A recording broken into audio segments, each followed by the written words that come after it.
പ്രസവം കഴിഞ്ഞ് 28 ദിവസം പോലും ആയില്ല. അതിനു മുൻപേ അമല അപ്പോൾ വീണ്ടും സിനിമയിൽ സജീവമാവുകയാണ്. ജയ് ദേശായിയെ വിവാഹം ചെയ്ത അമല ഗർഭകാലം ഏറെ ആഘോഷമാക്കിയിരുന്നു. അതിൻ്റെ ഫോട്ടോസും വീഡിയോസും ഒക്കെ അമല പ്രേക്ഷകരുമായി പങ്കിട്ടിരുന്നു. വിവാഹത്തിന് മുൻപ് തന്നെ ഗർഭിണിയായിരുന്നുവെന്ന് അമല പറഞ്ഞിരുന്നു. ഇപ്പോൾ ലെവൽ ക്രോസ് എന്ന ചിത്രത്തിൻ്റെ പ്രൊമോഷന് വേണ്ടി എറണാകുളത്തെ ഒരു കോളേജിലെത്തിയ അമലയുടെ വീഡിയോകളാണ് വൈറലാവുന്നത്. രമേശ് നാരായണൻ വിവാദങ്ങൾക്കിടയിൽ ആസിഫ് അലിയും ചിത്രത്തിന്റെ സംവിധായകൻ അർഫാസും ഒപ്പമുണ്ടായിരുന്നു.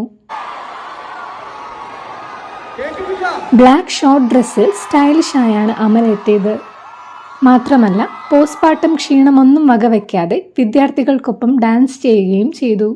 ഈ വീഡിയോ പുറത്തു വന്നതോടെ അമലയെ അഭിനന്ദിച്ചും ആക്ഷേപിച്ചും മലയാളികൾ അവരുടെ കാഴ്ചപ്പാടുകൾ പറഞ്ഞു.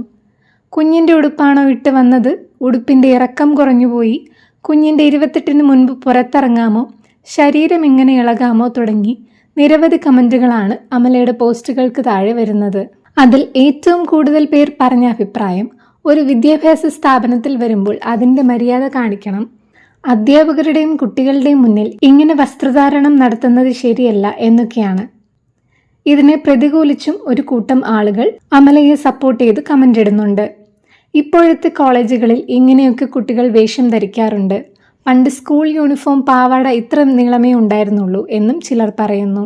പ്രസവശേഷം അമല അതീവ സുന്ദരിയായെന്നും വിശ്രമത്തിലായിരുന്നിട്ടും തൻ്റെ സിനിമയുടെ പ്രൊമോഷന് വന്നത് ജോലിയോടുള്ള കമ്മിറ്റ്മെൻ്റാണ് കാണിക്കുന്നതെന്നും ആരാധകർ പറഞ്ഞു. വളരെ വേഗം തന്നെ തൻ്റെ ശരീര സൗന്ദര്യം അമല തിരിച്ചു പിടിച്ചു. ഇത് ബോളിവുഡിൽ മാത്രം കണ്ടുവന്നിരുന്ന ട്രെൻഡാണ്. മലയാളത്തിലും ഇത് വരട്ടെ എന്ന് ആരാധകർ പറഞ്ഞു. ചടങ്ങിനിടയിൽ രമേശ് നാരായണൻ വിഷയത്തിൽ അമല ആസിഫ് അലിക്കൊപ്പം നിൽക്കുന്നുവെന്ന് അറിയിച്ചു.